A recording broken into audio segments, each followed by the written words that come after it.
Prime gold hub తాకట్టులో ఉన్న బంగారాన్ని విడిపించి తిరిగి కొనుక్కోబడును. For more details 7997990027. Hi sir. Hello. ఈ మధ్య కాలంలో మనం ఎక్కువగా టాక్సిక్ రిలేషన్స్ గురించి వింటూ ఉన్నాం. అసలు టాక్సిక్ రిలేషన్స్ అంటే ఏంటి?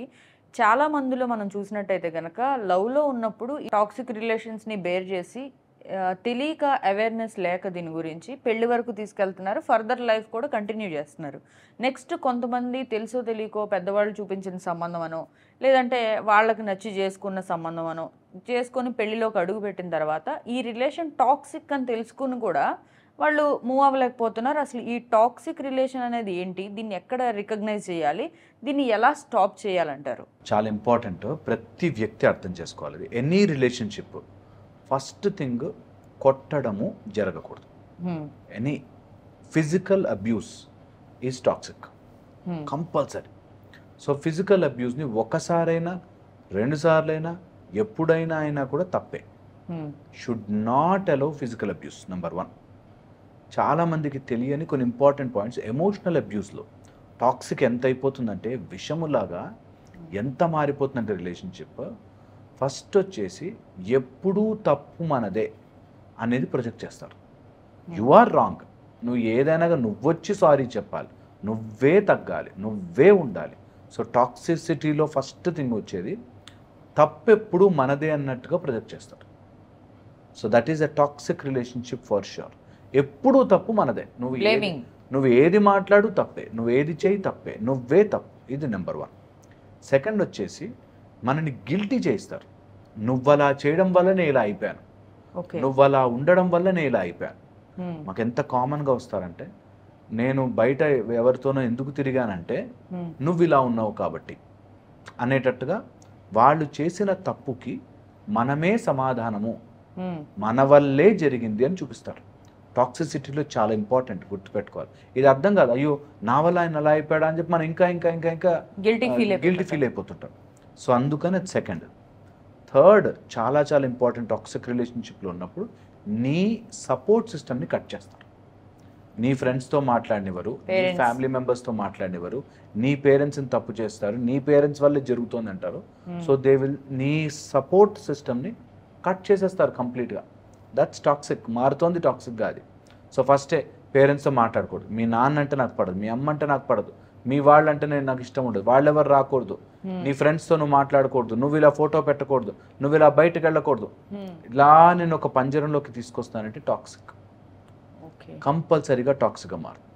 ఫిఫ్త్ వచ్చేసి సమ్ కైండ్ ఆఫ్ అబ్యూస్. అది ఫిజికల్ అబ్యూస్ ఫిజికల్ అయితే ఎమోషనల్గా మన అసలు ఎంత డౌన్ చేస్తా, నువ్వు ఎందుకు పనికిరావు, నువ్వు వేస్ట్, నువ్వు ఇలా ఉండడమే వేస్ట్, నీకు క్యారెక్టర్ లేదు, నీకు బుద్ధి లేదు, ఈ టైప్లో నిన్ను చాలా డిమీన్ చేసి చూపిస్తారు. That is toxic for sure. Next ఊపిరి తీసుకునే స్పేస్ ఇవ్వకుండా lot of torture, sudden love, lot of torture, sudden Prema, sudden respect. ఇది వస్తుందంటే టాక్సిసిటీయే. అన్ని రోజులు తిట్టారు, ఒక్కరోజు ఇంటికి ఏదో తీసుకొచ్చి ఇచ్చేసాడు, నేను చేశాను ప్రేమను అని పుష్ చేస్తారు మన మీదకి. చూసావా నేను అవన్నీ చేశాను, సో నేను ప్రేమిస్తున్నట్టే. ఆ దాంట్లోకి వెళ్ళిన వాడు చాలామంది ఉన్నారు. ఇప్పుడు అది మనకి ఎలా చూపిస్తారంటే సినిమాల్లో, నా గర్ల్ ఫ్రెండ్ని కొట్టే తప్పేంటి, నా గర్ల్ ఫ్రెండ్ ఆ మాత్రం నేను తిట్టకపోతే తప్పేంటి అనేటట్టు చూపిస్తారు. ఫస్ట్లో సినిమాల్లో చూపిస్తే గ్లోరిఫైడ్గా ఉండొచ్చు, బట్ అది రోజు ఇంట్లో భరిస్తుంటే it is not funny, it is not easy. So మనని ఎప్పుడు కూడా నువ్వే తప్పు, నువ్వే రాంగ్ అని చేస్తూ ఒక sudden bout of love, sudden ప్రేమ, ఇంకా ఆ రోజు నీకోసం ఏదైనా చేస్తా, నువ్వు ఏదైనా ఓకే. కొంతమంది అయితే ఇంకా రిలేషన్షిప్లో గొడవ కాళ్ళు పట్టేసుకుంది, నేను నీకోసం కాళ్ళు పట్టుకోవడానికి కూడా రెడీ. అన్ని రోజులు కొట్టి ఒకరోజు కాళ్ళు పట్టుకుంటే కాంప్రమైజ్ చేసేస్తారు కాళ్ళు పట్టుకొని. సో ఇది టాక్సిసిటీ. గర్ల్ ఫ్రెండ్ బాయ్ ఫ్రెండ్లో లవ్ అఫేర్స్లో మా దగ్గరకు వచ్చేవాళ్ళు అయితే ఇది టూ మచ్ ఉంటుంది. చాలా చాలా కోపం, మంచివాడేనండి అనేటట్టుగా ఒక సీన్ ఏదో చేస్తాడు. ఆమె కోసం బర్త్డే రోజు ఏదో కొనిస్తాడు, నీ మీద ఇష్టం లేకపోతే ఇవన్నీ చేస్తానా, ఆ టైప్లో చూపించుకోవడం. That's toxicity. అది గుర్తుపట్టేయాలి వెంటనే. దట్ ఎన్ని రోజులు ఎలా ఉన్నావు ఇంపార్టెంట్ నాకు. ప్రతిరోజు నన్ను ఎలా ఉన్నావు, నాకు ఏమీ కొనివ్వకపోయినా ఏమీ చేయకపోయినా ఎవ్రీ డే నా జీవితాన్ని నన్ను ఎలా బ్రతకనిస్తున్నావు అన్నది ఇంపార్టెంట్. ఊపిరి తీసుకోవడానికి టైం లేనంతగా ప్రెషర్ పెట్టి సడన్గా ఒకసారి ఇట్లా ప్లాస్టిక్ బ్యాగ్తో కట్టి సడన్గా వదిలినట్టుగా అమ్మయ్య మారుతున్నాడేమో ఇప్పుడు అనేలోపు మళ్ళీ ఇది చాలా టాక్సిసిటీ, చాలా డేంజరస్. అండ్ ఈ గేమ్లో నీ ముందు ఒకలాగా మిగతా అందరి ముందు వేరేలాగా ప్రవర్తిస్తారు. అది మోస్ట్ డేంజరస్ టాక్సిటీ. ఇది గుర్తుపట్టాలి. దట్ నీతో ఇంట్లో ఉన్నప్పుడు చెడ్డగా ఇష్టం వచ్చినట్టు బిహేవ్ చేసి ఎవరైనా వస్తే వాళ్ళ ముందు మాత్రం చాలా స్వీట్గా చాలా మంచిగా ఉన్నట్టుగా బిహేవ్ చేస్తారు. They are very dangerous, very very dangerous. వాళ్ళకి ఎలాంటి సుఖం ఉంటుందంటే గిలగిలగిలగిల కొట్టుకుంటుంది చేపని మధ్యలో నీళ్ళలో వేసి మళ్ళీ గుంచుతారు. అలాగా మనని టార్చర్ చేయడానికి దే విల్ సర్చ్. వేరే వాళ్ళ ముందు మాత్రం నేను మంచివాడిలా ప్రొజెక్ట్ చేసుకుంటూ ఉండాలి. నాకు ఆమె వల్లే కష్టాలు కానీ నేనెంత మంచివాడినో, ఆమెలా వాడు ఎంత దుర్మార్గుడు అంటే నేను ఎంత మంచిదాన్నో అనేటట్టుగా ప్రొజెక్ట్ చేస్తాను. సో ఇది కూడా వెరీ వెరీ ఇంపార్టెంట్. దట్ వాళ్ళ మంచితనాన్ని ప్రూవ్ చేసుకుంటారు. అందరి ముందు బయటకు ఒకలా చూపిస్తూ లోపల మాత్రం వేరేగా బిహేవ్ చేస్తారు. అది ఆల్సో వెరీ డేంజరస్. అలాంటివన్నీ గుర్తుపట్టాలి. నెక్స్ట్ ఎనీ అబ్యూజెస్ లైక్ వాళ్ళని వాళ్ళు హర్ట్ చేసుకోవడం ఆర్ మనని హర్ట్ చేయడం. నేను ఒక టిపికల్ కేసు చూశాను. ఒక అతను ఆమెని కంట్రోల్ పెట్టడం కోసం డ్రగ్ అలవాటు చేశాడు. ఆమెకి వైఫ్కి గర్ల్ ఫ్రెండ్ అండ్ ఇప్పుడు లివింగ్ రిలేషన్షిప్స్ కాబట్టి ఆ గర్ల్ ఫ్రెండ్ని ఫ్యూచర్లో నేను పెళ్లి చేసుకుంటా వెళ్ళి డ్రగ్స్ అలవాటు చేశాడు to control her. Okay, so అట్లాగా కేసెస్. సో మనకి ఆల్కహాల్ కానీ లేకపోతే నీకు ఫ్రీడమ్ ఇస్తున్నాను అనే పేరుతో మనని రాంగ్ వేలో నడుపుతారు. ఆ రాంగ్ వే నడపడంతో మనకి తెలియకుండానే మనం తప్పు చేస్తున్నాము అని తెలియకుండానే తప్పులోకి వెళ్ళిపోతాం. సో మనకి ఒక ఆల్కహాల్ అలవాటు చేసి, సిగరెట్ అలవాటు చేసి, ఫ్రీడమ్ నువ్వు ఇష్టం వచ్చిన బట్టలు వేసుకొని అలవాటు చేసి, నువ్వు ఫ్రెండ్స్తో తిరుగు అని అలవాటు చేసి ఆ ఫోటోలు అవన్నీ ప్రూఫ్గా పెట్టుకుని టార్చర్ చేస్తారు. ఇది తెలుసుకోవాలి సార్. చాలా మంది వాళ్ళు ఏంటి చాలా పాజిటివ్, చాలా మంచివాడు అనుకున్న భ్రమలో బ్రతుకుతుంటారు. నా ఓపెన్ ఇచ్చాడు, ఫ్రీడమ్ ఇచ్చాడు అని. దాని తర్వాత అసలు గేమ్ స్టార్ట్ అవుతుంది. సో ఇది వెరీ వెరీ ఇంపార్టెంట్. దట్ అట్లాంటివైనా నేను ఎంకరేజ్ చేసి తప్పు మార్గంలో పెడితే రాంగ్. అదే ఎట్లాగైనా రాంగ్. ఎలాగైనా సరే నీకు డ్రగ్స్ ఇప్పించామను, ఆల్కహాల్ తీసుకో, ఎప్పుడైనా తాగు, ఫ్రెండ్స్తో తిరుగు, బయటకు వెళ్ళు, నీ ఇష్టం వచ్చిన బట్టలు వేసుకొని ఎంకరేజ్ చేస్తూ ఇంటికి వచ్చాక మళ్ళీ అంత సీన్ చేసి గొడవ చేసి పెద్ద చేసినట్టు టాక్సిసిటీ. ఇది వెరీ వెరీ ఇంపార్టెంట్. నెక్స్ట్ వచ్చేసి ఫైనాన్షియల్ టాక్సిసిటీ. ఇది ఎలా ఉంటుందంటే మన దగ్గర రూపాయి ఉండనివ్వరు. మన దగ్గర ఫైనాన్షియల్ మొత్తం గుంజేసుకుని అక్కడ ఆడిస్తుంటారు. ఇల్లు రాయించేసుకుంటారు, ఆస్తి రాయించేసుకుంటారు, మన దగ్గర ఉన్న డబ్బులు అకౌంట్ అంతా వాళ్ళ కంట్రోల్లో ఉంటుంది. వాళ్ళ సైడ్ నుంచి ఏం ఖర్చులు ఉన్నాయో చెప్పరు, బట్ మన ఫైనాన్సెస్ అంతా వాళ్ళ కంట్రోల్. Very dangerous. ఇట్లా వెళ్ళారంటే కూరల్లో ఇరుక్కుపోయినట్టే. అది డబ్బు రానివ్వరు, తెలియనివ్వరు, అసలు ఎక్కడ పోతుందో చెప్పలేం. వాళ్ళ జల్సాలకి వాళ్ళకంతా బాగా నడుస్తుంటాయి. మనం కనీసం ఆటో ఖర్చులు పెట్టుకోవాలని అడుక్కునే పరిస్థితిలో పెడతారు. Toxic, very toxic. వీళ్ళందరికీ బేసిస్, ఈ టాక్సిక్ ఎందుకు చేస్తున్నాడు వాడు అంటే బేసిస్ వాళ్ళకి అలవాట్లు ఉంటాయి. దే వాంట్ గో అవుట్ ఎవరితోనో, లేకపోతే ఏదో తాగడము, డ్రగ్స్, వాళ్ళ నీడ్ని తీర్చుకోవడానికి ఏదో రకంగా ఉంటుంది. యూజ్ చేసుకుంటుంటారు. ఈ టాక్సిసిటీలో ఉండే క్రైటీరియా వాళ్ళ నీడ్స్ని తీర్చడానికే మనం ఉన్నాము అనేటట్టు పెడతారు. శరీర సుఖం కావాలంటే వస్తారు, లేకపోతే డబ్బు కావాలంటే వస్తారు, లేకపోతే నేను ఇంటికి వచ్చి నిద్రపోవడానికి వస్తాను, అంతే. మిగతా టైంలో మనకు అసలు సమయం ఇవ్వరు. నీకు అనవసరం అంటారు. అది వెరీ డేంజరస్ అండ్ రిస్కీ. అది చాలా చాలా ముఖ్యంగా గుర్తుపెట్టుకోవాలి.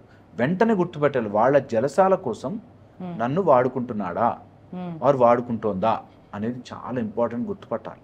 ఇద్దరు గుర్తుపట్టుకుని ఇది టాక్సిక్గా మారుతూ ఉంటే చాలామంది ఆ సైకిల్లో చిక్కుకుపోతారు.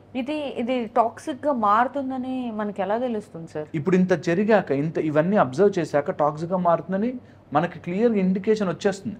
కానీ మనం డినయల్లో ఉంటాం. లేదులే ఆయన రఫ్ ఫేజ్ లో ఉన్నాడు, లేకపోతే బిజినెస్ లో లాస్ అయ్యి అండర్స్టాండింగ్ అన్న మోడ్లో ఉండిపోతాం. మనకి అది ఇంత రాంగ్ గా వెళ్తున్నాడు అని తెలిసి ఆయన మూడ్ బాగాలేదు, పాపం ఆఫీస్లో కష్టాలు ఉన్నాయి, బిజినెస్లో నష్టపోయాడు, ఈ టైప్లో నేను ఒక టిపికల్ కేసు చెప్తాను, అంటే కనెక్ట్ అవుతారని చెప్తున్నాను. ఒక అతను వాళ్ళ ఫాదర్ని కోల్పోయాడు. దాని తర్వాత నుంచి వైఫ్తో చాలా రూడ్గా బిహేవ్ చేయడము, రాంగ్గా బిహేవ్ చేయడము, ఎట్లా పడితే అట్లా మాట్లాడడము, ఏది నోటికొస్తే తిట్టడము జరుగుతుంది. ఏం యాక్టివిటీస్ చేస్తున్నాడో సడన్గా చెప్పడం మానేశాడు. మీరు నమ్మరు, దట్ ఫెలో వాళ్ళ నాన్న చనిపోయాడు కాబట్టి ఆ ఆత్మని వెనక్కి తెప్పించాలి అనే దానికోసం రకరకాల స్వామీజీలని, పూజలని, అడవులకు పోయి ఇష్టం వచ్చినట్టుగా తిరగడం.